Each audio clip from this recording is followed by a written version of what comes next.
Hello friends, कैसे हैं आप लोग। मैं सुशील कुमार स्वागत करता हूं आपको लर्न 24/7 में। आज आप इस वीडियो में देखने वाले हैं वैदिक संस्कृति के 50 मोस्ट इंपोर्टेंट क्वेश्चन, जो कि सभी एग्जाम्स में काफी हेल्पफुल होगा। वैदिक संस्कृति को हमने दो पार्ट्स में बांट दिया है, जिसका ये पार्ट 2 है। पार्ट 1 का लिंक मैं डिस्क्रिप्शन में डाल दिया हूं, उस पर आप क्लिक करके उस वीडियो को देख सकते हैं। दोनों पार्ट्स को देखने के बाद मुझे नहीं लगता है कि आपको कहीं से कोई भी क्वेश्चन छूटने वाला है। तो चलिए स्टार्ट करते हैं। लेकिन स्टार्ट करने से पहले आपसे रिक्वेस्ट है कि यदि आप हमारे चैनल पर नए हैं तो हमारे चैनल को सब्सक्राइब कर लीजिए और बेल आइकन को प्रेस कर लीजिए, ताकि आने वाली वीडियो की नोटिफिकेशन बिल्कुल टाइम पे मिल पाए।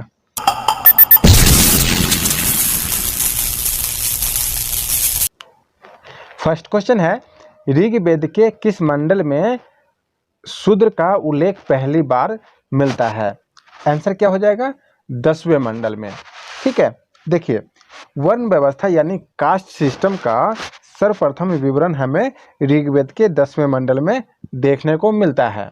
ठीक है, और वो 4 वर्ण हैं: ब्राह्मण, क्षत्रिय, वैश्य और शूद्र।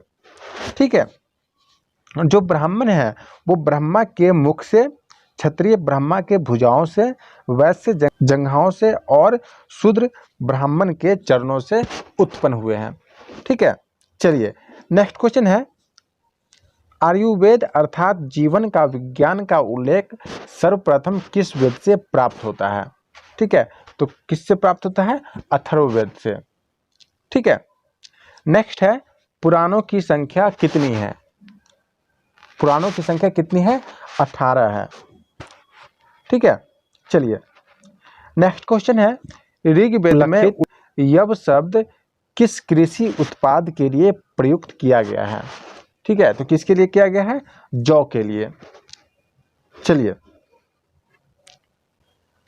नेक्स्ट है, ऋग्वेद में किसको युद्ध का देवता समझा जाता है? ऋग्वेद में किसको युद्ध का देवता समझा जाता है? ठीक है, तो किसको समझा जाता है? इंद्र को। ठीक है, चलिए नेक्स्ट है, किस देवता के लिए ऋग्वेद में पुरंदर शब्द का प्रयोग हुआ है? तो किन के लिए हुआ है? इंद्र के लिए। ठीक है, चलिए नेक्स्ट है, शुल्ब सूत्र किस विषय से संबंधित पुस्तक है? शुल्ब सूत्र किस विषय से संबंधित पुस्तक है?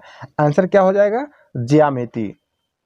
ठीक है, नेक्स्ट है, पूर्व वैदिक आर्यों का सर्वाधिक लोकप्रिय देवता कौन थे? सर्वाधिक लोकप्रिय देवता कौन थे? इंद्र थे। ठीक है, जिनका ऋग्वेद में 250 बार उल्लेख किया गया है। ठीक है, और दूसरा सबसे महत्वपूर्ण देवता कौन थे? अग्नि थे। ठीक है, जिनका 200 बार ऋग्वेद में उल्लेख किया गया है ना।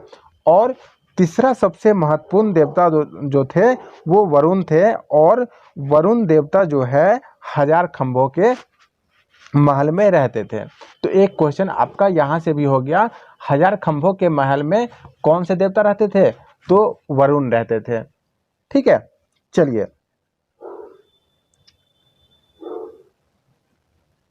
नेक्स्ट क्वेश्चन है, श्रीमद् भागवत गीता मूल रूप से किस भाषा में लिखी गई है? ठीक है, श्रीमद् भागवत गीता मूल रूप से किस भाषा में लिखी गई थी? ठीक है, तो आंसर क्या हो जाएगा? संस्कृत में, है ना। नेक्स्ट है, वेदों को अपौरुषेय क्यों कहा गया है? क्यों कहा गया है? क्योंकि वेदों की रचना देवताओं के द्वारा की गई है। ठीक है, नेक्स्ट है, धर्मशास्त्रों में भू राजस्व की दर क्या है?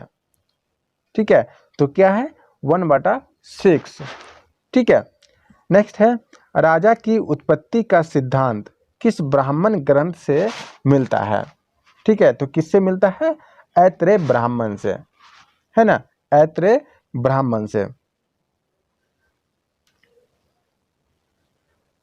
नेक्स्ट क्वेश्चन है, किस काल में अछूत की अवधारणा स्पष्ट रूप से उदित हुई?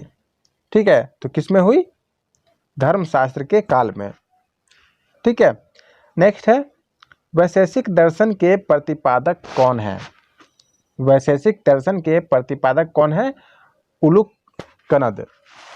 ठीक है, नेक्स्ट है, कर्म का सिद्धांत किससे संबंधित है? कर्म का सिद्धांत किससे संबंधित है?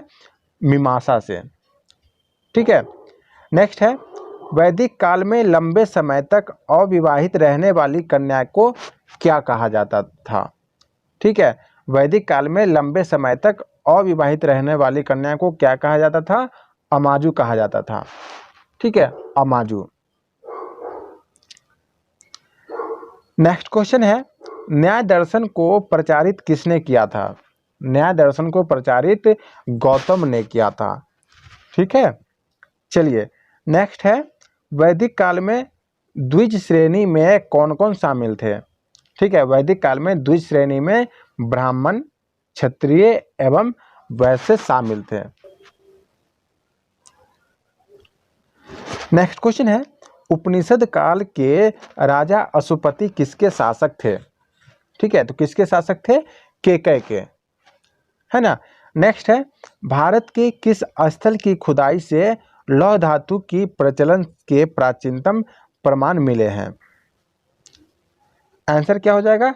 अतरंजी खेरा। ठीक है।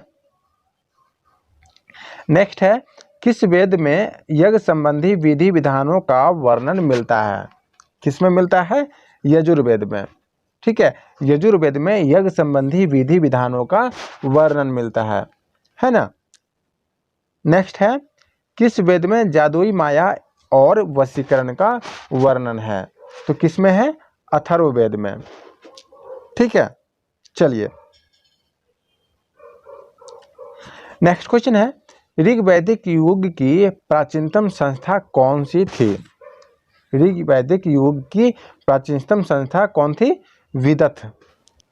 नेक्स्ट है, ब्राह्मण ग्रंथों में सर्वाधिक प्राचीन ग्रंथ कौन है? ठीक है, तो ब्राह्मण ग्रंथों में सबसे प्राचीन ग्रंथ कौन है? शतपथ ब्राह्मण। ठीक है, चलिए नेक्स्ट क्वेश्चन है, उत्तर वैदिक काल में किस देवता को सर्वोच्च स्थान प्राप्त था? तो किस देवता को था? प्रजापति। नेक्स्ट है, प्राचीनतम विवाह संस्कार का वर्णन करने वाला विवाह सूक्त किसमें पाया जाता है? किसमें पाया जाता है? ऋग्वेद में। नेक्स्ट है, पूर्व वैदिक आर्यों का धर्म प्रमुखतः क्या था? आंसर हो जाएगा प्रकृति पूजा और यज्ञ। ठीक है, चलिए नेक्स्ट है, आर्यों के आर्कटिक होम सिद्धांत का पक्ष किसने लिया था? आंसर क्या हो जाएगा? बीजी तिलक ने। अब हम बात करते हैं वैदिक काल के प्रमुख शब्द के बारे में। ठीक है, इसको भी पढ़ लीजिएगा, यहाँ से क्वेश्चन पूछ देता है। ठीक है, गाय का प्राचीन नाम क्या था? अघन्या। ठीक है, और राजा का प्राचीन नाम था गोपा, है ना। अतिथि का प्राचीन नाम क्या था? गुहांता या गोहन। धनी व्यक्ति का गोमत। युद्ध गविष्ठ, गेसु या फिर गम्य। ठीक है, पुत्री का दुहिता, अनाज का धान्य, उपजाऊ भूमि का उर्वरा।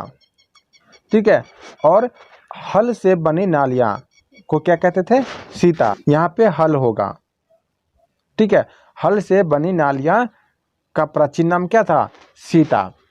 ठीक है, और मरुस्थल का प्राचीन नाम क्या था? धन्व। अब हम बात करते हैं ऋग्वैदिक नदियाँ के बारे में, जिसका नाम आधुनिक काल में कुछ और है। ठीक है, तो सबसे पहले हम देखते हैं झेलम का। ठीक है, जिसे हम आज झेलम कहते हैं, उसका प्राचीन नाम क्या था? वितस्ता।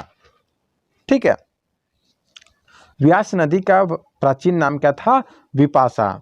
और काबुल का कुंभा। ठीक है, चिनाब नदी का प्राचीन नाम क्या था? आस्किनी। ठीक है, चलिए जो ऋग्वैदिक नदियां हैं, सतुद्री, ठीक है, उसका आधुनिक नाम क्या है? सतलज। ठीक है, यानी सतलज का प्राचीन नाम क्या है? सतुद्री। गोमती का प्राचीन नाम गोमल। ठीक है, गोमती का प्राचीन नाम गोमल। और सिंध नदी का प्राचीन नाम सिंधु। घग्गर नदी का प्राचीन नाम सरस्वती। सोहन नदी का प्राचीन नाम सुषोमा।